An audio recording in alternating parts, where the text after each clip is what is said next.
words upon my tongue. You will never be the same. And with the full catastrophe, he didn't mean it was all bad. God that I worship has a way of saying, don't play with me. I invite you to the dance with the Lord of the dance. God didn't call America to do what she's doing in the world now. Please dance.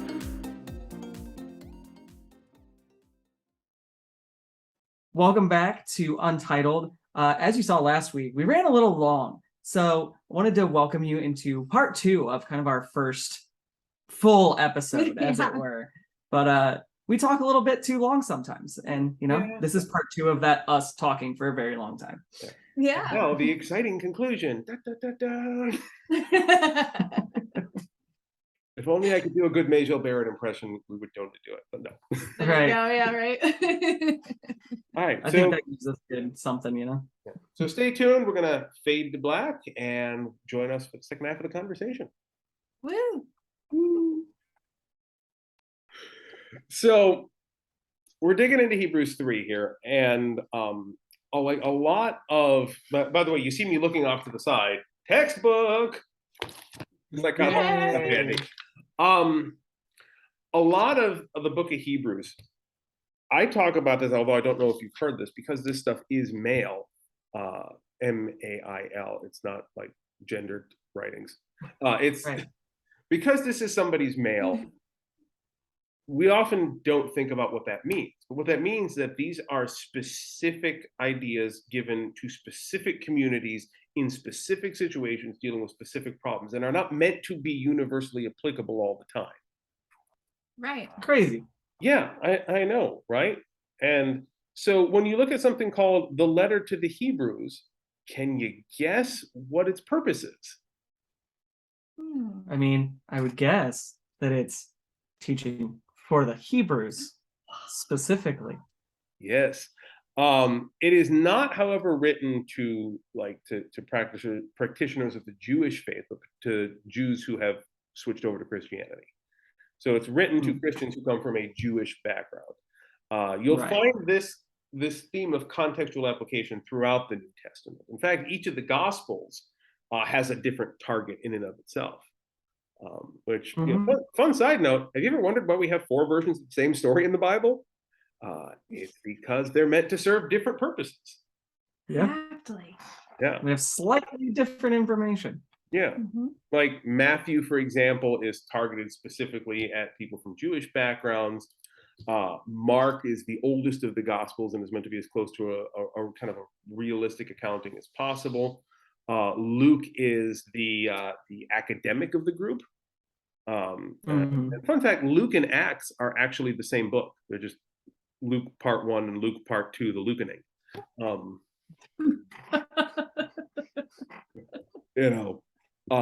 Judgment Day.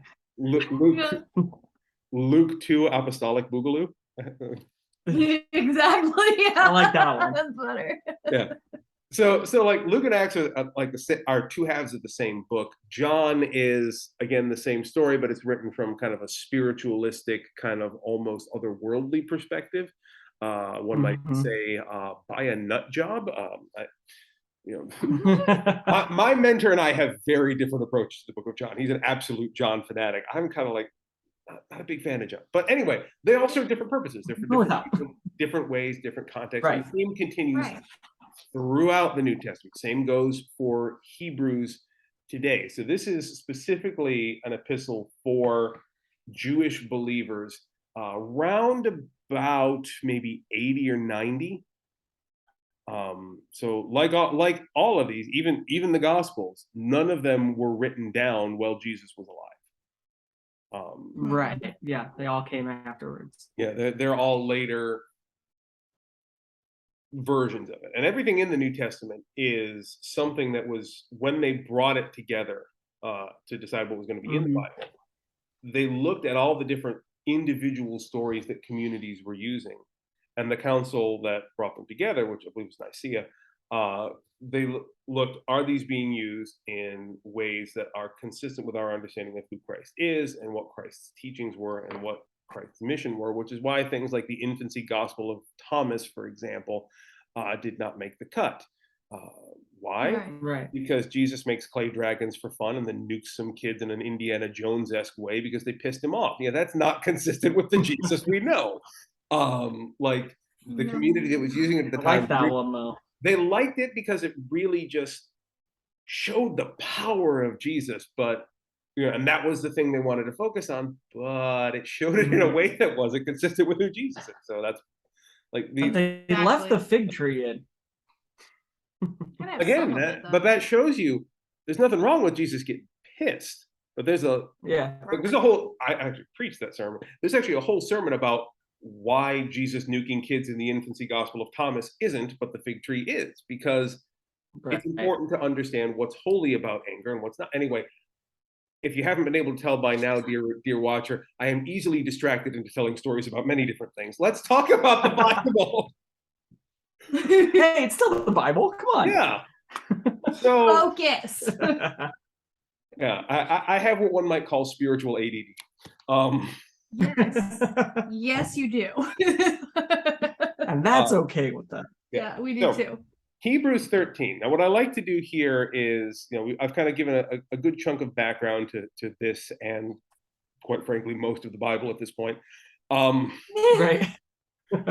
So I want to open this up to questions. I have my language resources here. I've got my tools. I am sure, in addition to verse 4, that you have many other things to question about. But feel free to lob at me anything that you want to hammer at. A lot of talking. Yeah, but you always have questions. I do always have You questions. always have questions. Which questions are a good thing. Pastors, They- real pastors like questions. They are. You said it. But I agree with you. So Exactly. So I mean, my biggest one is verse 4. Yeah. It's like, may as well pick at it. Is, let marriage be held in honor by all, and let the marriage bed be kept undefiled, for God will judge fornicators and adulterers. Like, oh, mighty seminary attender, what does that actually mean? Well, if you look at more evangelical tracts on this, the last check of that, fornicators and adulterers, is often translated as the homosexual. And that is, and I'm going to use a technical term here, so you might want to get your younger listeners out of earshot for this one. Okay. The technical term that we use for that translation is fucking wrong. Man, Yeah, can't imagine. Right? I'm sure y'all have heard Crazy. this before, but the term homosexuality doesn't actually enter into English translation of the Bible until like the mid 1600s. It's a recent addition. Yeah. So that aside, I am going to do something fun here real quick. I'm going to actually share my screen. Ooh. Yay. And I will bring this over here. Technology magic. I know it's magic technology, but I'm going to do this because I want to share a website that I like using when it comes to figuring this stuff out. Or at least I would if I hadn't actually closed it. Here's I have. It'll come back up. It's all right. Yeah. Anyway, now it just looks like I'm looking at weird stuff here. What you looking at over there? No, this is one of the things about some of the words in the Bible. They serve as the roots of other words in English. You'll see what I mean here in just a sec. Okay, I got it up now. Which again was the wrong thing to say. I was just gonna let it go by. Yeah, we were just gonna let that fly, but we'll keep it in now. All right. So yeah, this is the word that I have open here. I was trying to get the verse open and I didn't quite get here. So this is the word that is at the root of sexually immoral here, and it is pornos. Shocker. Yeah. Shocker. This word has its roots in Greek and has become a bit of a thing. So I'm going to go 13, pop over here, and we're going to look at the Greek here in context. And we are going to scroll down. That is in Hebrews 13:4. Okay. So for those of you who are good on the Greek, you can see this here. But this website, I absolutely love it because you can get your interlinear text, which allows you to look at what this means side by side with the Greek itself. So as you can see, first off, Greek doesn't literally translate to English. Otherwise, it would be saying, all is to be held in honor the marriage among all, and the marriage bed is to be undefiled. Fornicators for and adulterers will judge the God. So, Which, very different message. Yeah. Very different message. a little bit. So first off, literal translation ain't working for you. No. No. Yeah. So the two words we got here, and Blue Letter Bible, that's the website I use for this. If you don't know your languages, please try not to use this without trained supervision, but good to have a check once in a while. The two Greek words at the heart of us here are moichos and pornos, which are adulterers and fornicators, respectively. Now, we've got porno over here, but I'll pop it open anyway. Let's look at adulterers here. Now, this is, by the way, when a trained pastor prepares a sermon, this is a lot of what we do, is we bring out our Greek, we bring out our Hebrew, we take a look. I have the wrong thing here. That's not weird. I don't know why I did that. Anyway, here is our word here, moichos. An adulterer, one who is faithless towards God or ungodly. It literally just means someone who violates faith or an agreement of an intimate nature. So when we're talking about adulterers, which, by the way, here's a fun argument that I had with my parents growing up, is premarital sex adultery? No, because everything that has to do with adultery means the violation of an agreed upon commitment, and if you haven't had one of those yet, then you got nothing to violate. Right. So yeah. Almost like consent is key. Yeah.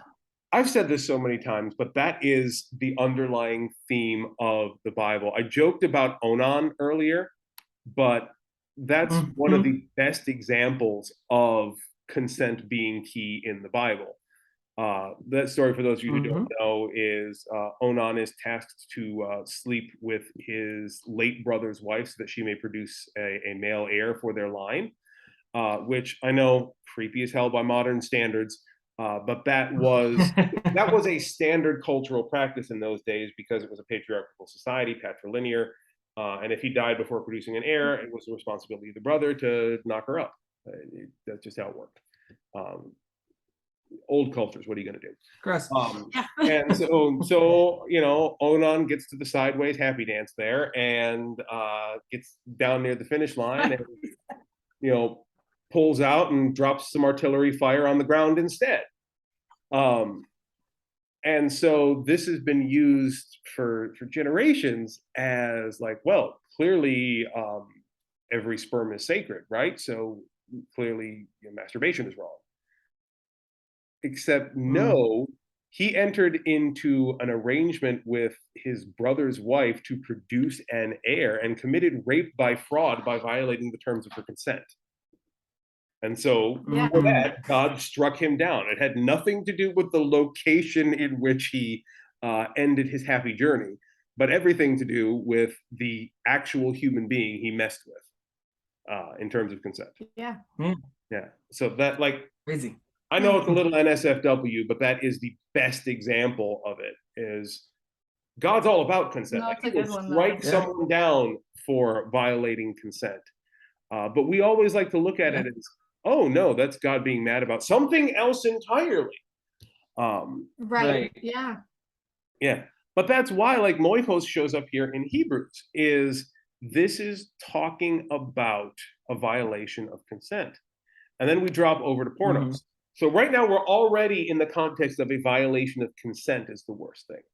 So pornos here is like, here's your outline of biblical usage. A man who prostitutes his body for hire, a male prostitute, or a man who engages in, and this is that kind of general terminology we see in English, unlawful sexual intercourse, a fornicator. Now, you'll notice that this is, first off, it's definition number 3. That is not anywhere near the top of the list. But second, unlawful sexual intercourse in the context of the ancient Greeks and indeed the ancient Hebrews, had to deal with the weaponization of sex as a tool of class control. Yep. So when we saw unlawful intercourse in an American context, we're like, okay, you're having sex in ways that are not approved by law, like with other men or other women. And things. No, like that's an American thing. That's an eisegetical approach. You're reading your position into it. In those times, Right. it was sex in violation of consent as a way of abusing slaves or other people of the lower class to express dominance. Which was a thing that people did, particularly to male children that were slaves. You know, it was as terrible as it sounds. It was the ancient Greek or Hebrew equivalent of getting drunk and clubbing baby seals. You know, terrible, absolutely horrible, but it wasn't like something that had a parallel in what loving couples do today. Like it had everything to do with the wielding upon the innocent and nothing to do with how you expressed or understood love. Like that isn't part of the conversation in this verse. Exactly. Yeah. And this is why it's important to study your Greek, friends. So exactly. Yeah. So does that answer your question about verse 4? Yeah, I think so. Yeah. Which 99% of the times, 99% of the time where you ask me a question, why does the Bible condemn being condemn being gay here? My answer is almost always going to be the same thing. It's not about that. Right. Yeah, it's not. It's crazy how many times that's the case. It's about the way in which all of the times. Yeah, every single time. I'm sure at some point we'll cover all those little clobber passages that churches love to use. Yeah, they will. It's funny you say that because the church that I grew up in, verse 8 was one of those because you never saw verse 9 ever. It was just verse 8. You heard it all of the time, but you didn't get any of the other context. Nobody ever taught us the rest of it. Yeah, it wasn't useful for the control. Yeah, right. And verse 9 is, in the context of verse 8, super important. Yeah. We're taught about how Jesus and God, and any way you want to slice the Trinity cake, is the same yesterday and tomorrow and the day before yesterday and at 6 o'clock noon tomorrow and 14 minutes from now. Right. That's what omnipresent means in a temporal sense. Right. Which, sure, but that's often used to defend the idea that teachings are fixed, that what is true for us in relationship to God is going to be the same today, tomorrow, and yesterday, which isn't true. Because it can't be, no. And I know this is a shocker for a lot of people. We are not God. What? So whereas God may be the same yesterday, today, and tomorrow, we are not, and we change and we grow, and our understanding deepens, which is why our understanding of the Bible matures as we go on, and we can look at it and say, now that I know this actually means something much deeper over time.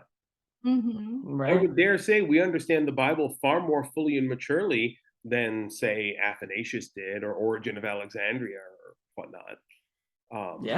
Back in the day, this was, we grow and we mature, which is why the warning about do not be carried away by all kinds of strange teachings, for it is good for the heart to be strengthened by grace, not by regulations about food. Now, coming out of the Jewish context at that time, regulations about food were the means by which the communities in those days held to that God is always the same, the rules are always the same, change must never happen, do not grow, do not have mercy and grace on people because they broke the rules. These are the rules God gave them, they're always the same. And this is the author of Hebrews, whoever it may be, saying, no, like grace is the You're right. Yeah, grace is the byword. That's the thing about which we are talking, and that's going to grow with us. Christ is the same, But you are not. We are understanding that. So don't get hung up on Exactly. believing that you've Yeah. got to just follow these rules that have been the same for forever, and go into every situation looking for grace, looking for an opportunity to be graceful and merciful and compassionate, kind. Because if you're not doing that, then you're not doing the Jesus thing. Right. For sure. Grace and mercy and love is every and step light. of the way. Yeah. And I think we lose that so often. And it's Mhm. so frustrating to see, especially with coming from where we're coming from, because we've Right. talked about this. We have, different upbringing here, but that's why it's so important of seeing this has not always been what's been taught, but that's what Right. we were fed Right. growing up. We're both 30, so we're I think kind of middle millennials. I'm not sure where we land in Yeah, the I think we're generation, middle. but there's so many of us that have walked away from the church because of teachings like that. Mhm. Because no, it said we couldn't wear mixed fabrics in the Old Testament, so we can't do it now because that's what's written, right? Yeah. And it's like, but then they pick and choose and decide which ones they want to follow. I once had one of my extremely right-wing aunts go on a rant at a family cookout about how it was biblically wrong to be gay while eating a shrimp cocktail. Oh, that physically hurts me. Oh man, it's almost like you've had some experience with things like that. Oh, you mean like sitting at a church crying because my best friend just got murdered and having my then mentor tell me that he should have been looking at differently at who he was hanging out with? He literally was going to protect somebody. And because he got shot by her ex-boyfriend, she said it was his fault because he should have thought about who he's hanging out with. Yeah, I don't think we'd hit you with that one yet. That is in the oldest and greatest traditions of non-denominational evangelical Christianity. Victim blaming. Yeah, Mhm. 100%. Yep. Oh, 100%. that hurts to hear. I am legitimately sorry that you had that experience. Like that is I painful. appreciate that. That was kind of that moment that I was like, I don't want this anymore. Yeah. And because I was being groomed to be the Kidman director there, and it fell apart right when that happened. Yeah. And then again, they ask, why do people leave the church? Mhm. Yeah. Can't imagine. And this is a failing that I place at the feet of kind of mainstream Protestant Christianity, to which I have assigned myself. For the generations in which this parasite and this parasitical approach to Christianity, heretical would be the term I would use, during the time in which this has been growing and metastasizing, much of mainstream, very liberal mainstream Christianity, which is still the bulk of the Christian Church Universal, has held to a position that Martin Luther King Jr. would roll his frickin' eyes at, that you don't achieve peace by fighting with people, but by being accepting and understanding and tolerant of people. This is partly because I may not be as refined or compassionate a person as I ought to be. I believe there is a time and a place and a situation where you have to say, no, that's a heresy. You're wrong, and what you're doing is evil. There are always times to flip the tables. Yeah. There's always a time that you have to flip tables. Yeah. Like you can be caring and nice and empathetic all you want, but there are some times that you have to be loud and you have to actually stand up and make that noise and make the stink just to get through the barrier. And to be clear, that is the part of this current situation that we're facing that my corner of Christendom needs to take ownership of, is the fact that we were silent while this was happening, and we ought not be. Right. Like we were teaching within our own communities, we were doing things in our own way, we were welcoming people in, but for 100 years, the mainstream Protestant church has felt that we bring people into our space, we don't go out into theirs, and that's not even a Christian position. Like that was our screw up. And we needed to be out there on the front lines of the AIDS epidemic. We need to be on the front line of all these political fights. Nowadays, we see folk like Reverend Dr. Barber, Seth Caperdale, and others who are out there who are fighting the fight, trying to do it. But it is about a generation late. Yeah, now it's an uphill battle. Yeah, Mhm. the last major Protestant who got out there and did the thing was that Baptist pastor, the Reverend Dr. Martin Luther King Jr. Mhm. Mhm. And he got what, let's be honest, is probably coming to a lot of us who do this in the end. And so Fair. Mhm. Yeah. that is something that lays at our feet there. But uh, just because we didn't say enough also doesn't mean that you know the parasite is Christianity, and Right. Right. Yeah. that's my word of hope that I really try to tell people. I know saying hashtag not all Jesus is not the most political way to put it, Yeah. but it's not wrong. Like most Yeah. of what a lot of folk have experienced as Jesus Christ in American and American adjacent society isn't. I mean, it's not, Right. and this isn't a difference of opinion here. It is fundamentally, factually, provably, with relation to the scripture, not Christ. It can't be. Not with how hypocritical and hateful it is. It Mhm. can't be. Right. Yeah. And we I don't have think the prostitutes and tax collectors would have hung out with a guy like that. That's for exactly, sure. and we've run afoul of something that C.S. Lewis described much more eloquently than I will in paraphrasing him.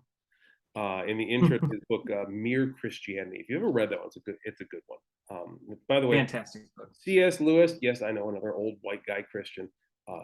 Good, he's one of the good ones, though. I do recommend Yes.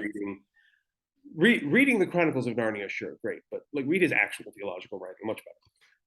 Right. Yeah. But he described in his intro here what happened to the word gentleman in his time in English. Mhm. Because in the past, in the English language in England, the term gentleman had a specific definition of meaning. It meant someone who had X amount of lands, X amount of money, and supervision over X number of people. And if you had these things, you were called a gentleman. And over a period of about 50 years, C.S. Lewis, this scholar of language, pointed out that people started describing a gentleman not as something that could be assessed in terms of adherence to specific rules or in terms of like measurable outcomes, but began to mean Mhm. something that was an internal quality of the person, something that was, well, someone who was a gentleman in their heart. And once it became that, it became an insult to say that someone wasn't a gentleman. To say that someone wasn't a gentleman before was simply to say, well, you don't have the right combination of lands. No judgment, no worries. Like you can be Right. many Right. things, but that ain't what you are. It's the same as saying that I'm not a knight. Yeah. Mhm. I think of myself as a fairly chivalrous person, but I don't have an OBE. I'm not a knight, and I'm not British. Right. Also fair. Never had a sword on the shoulders, like just to have it. That you know of. Anyway, so the same has become true, he posits, of the term Christian. Like for most Mhm. of the time of the Christian faith, like we have the fruits of the spirits, we have measurable outcomes, we have teachings of Yeah. Jesus to which one ought adhere, and you would Mhm. determine whether yourself or others were Christian based on their adherence to the tenets of Christianity, based on their demonstration of the fruits of the spirit and things of that nature. But right around the time the parasite got to be doing its thing, Christianity starts morphing into this internal concept, something unquestionable. The idea of your inward faith being the only aspect of what determines whether someone is a Christian or not. And suddenly it becomes Mhm. this terrible thing that you can't say someone's not Christian. Like, who are you to say that? Someone Right. who read the Bible, knows what the fruits of spirits are, like knows the exact definitions of what we're talking about. Right. There are qualities that define a Christian and qualities that define what we call antichrist. Mhm. Yeah. And those are not, I mean, they are, but they're not meant to be entirely judgmental in the way that we take them. You say, so you're not Right. being a Christian right now with the way you're talking. That's not meant to be like you aren't a Christian. You'll never be a Christian. God hates you. No, like get your shit together, brother. Get in line. Yeah, it's more of an attitude check than Yeah. anything. It's just like Exactly. I'm just letting you know. That's what makes me laugh because you talk about the fruit of the spirits. You and our secretary Ash will regularly sing the song you learned in Sunday school, And in Sunday school, Mhm. they hammer that into you in the evangelical faith. Mhm. And then as soon as you hit big kid church, forget all of it. Yeah. I mean, one of our biggest TikToks played off of it. Yeah. We sat stone-faced behind the text of they teach you to love everybody regardless of who they are as you come up in Sunday school, but as soon as you're an adult and you do it, you're a stupid liberal snowflake. Yeah. Right? Every Like, time. And Yeah. it's just like where's the line? Why do we draw the line? You hit 18, that's the line. Yeah, you hit 18, you can't be nice to anybody anymore. It's almost like we forgot that God and Jesus specifically said that you have to be like the children to inherit the kingdom of heaven. We decided that Mm. once you stop being children, then you're a real Christian, and we kind of condescend to that. Like, I learn the most about God from my kids. I'll be honest. Oh yeah, 100%. 100%. Done my seminary study. I've suffered in the salt mines of theology here, and I learned more about God from watching my kids just play. Mhm. They say you should have faith like a child. Well, my children never stop asking questions about everything. Yeah, exactly. Yes. And when I make a mistake, which, oh boy, do I make mistakes, you want to know who's the first person to call me on it? That would kids. be my I know. 10-year-old. Yeah. Yeah. Ours Our just turned 10-year-old. ours just turned 10 on Sunday, and she is the first one to be like, ha, you messed up. Right. Yeah, Or like, she recognizes that we did mess up, but she doesn't know why. Yeah. And then It's she'll just like, ask. Why is this bad? Like, Yeah. why is this a problem? Because, if I'm thinking as a 10-year-old and I don't have the full understanding of what right and wrong are and all of that, Yeah. it's like, so I know that you guys are upset that you did this, or someone else is upset with you, but I don't get why, because it's, whatever, insert 10-year-old logic here. She's very blunt, so she doesn't understand that you have to have a filter sometimes. Right. But it's they want to know why, and they're looking for the answer. Mhm. And that's exactly, like you said, it's what's shut down in Mhm. the evangelical faith is, don't ask questions. It's just because I told you. Mhm. Yeah. Because I told you is one of the things I really hate using as a parent, and I use it very rarely.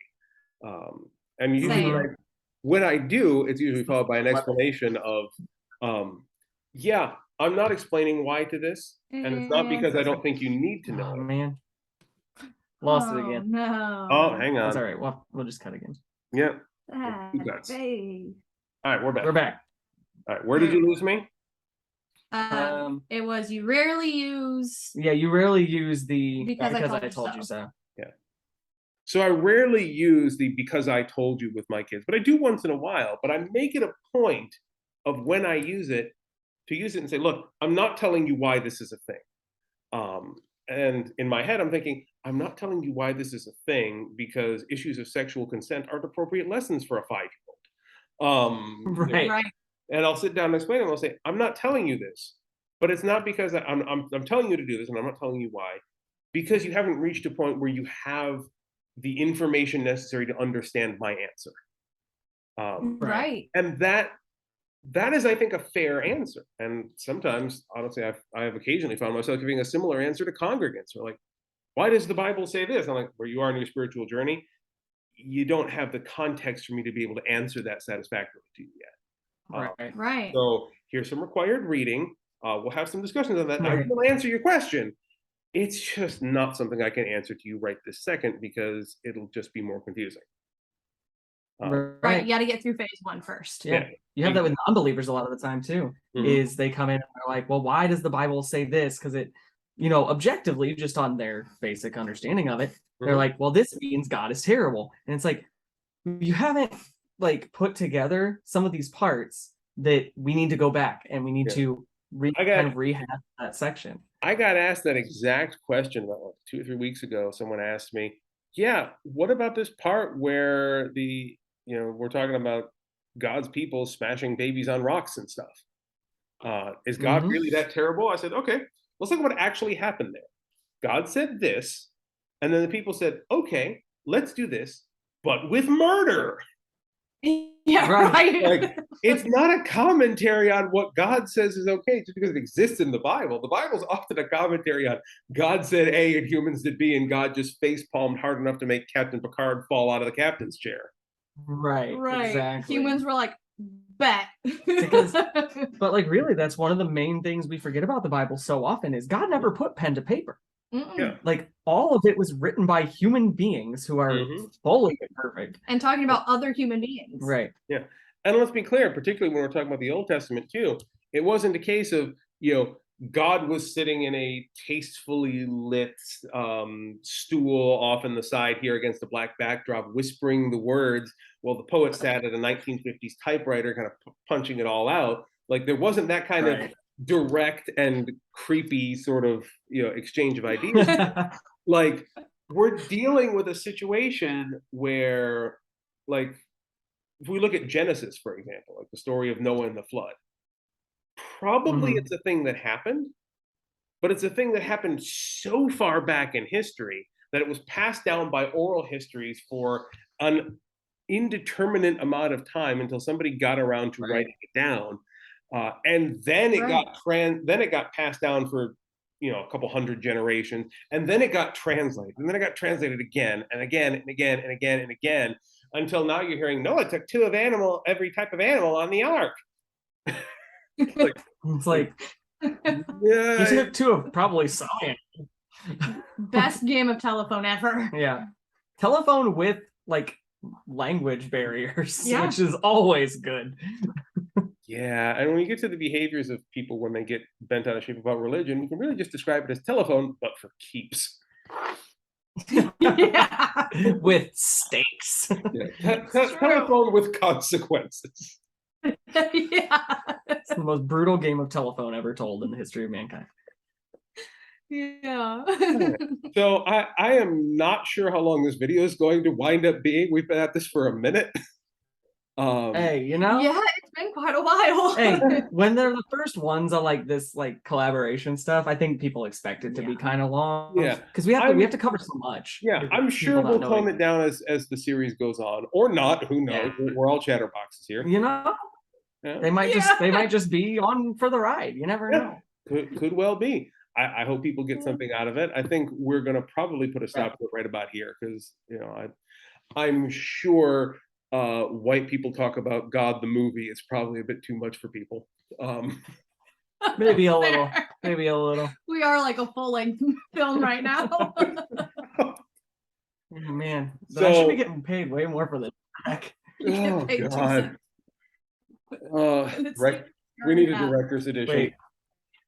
Yeah. Found it. There's my paycheck. Out of my quarters. That's our address. So, but no, I mean, it's been fantastic.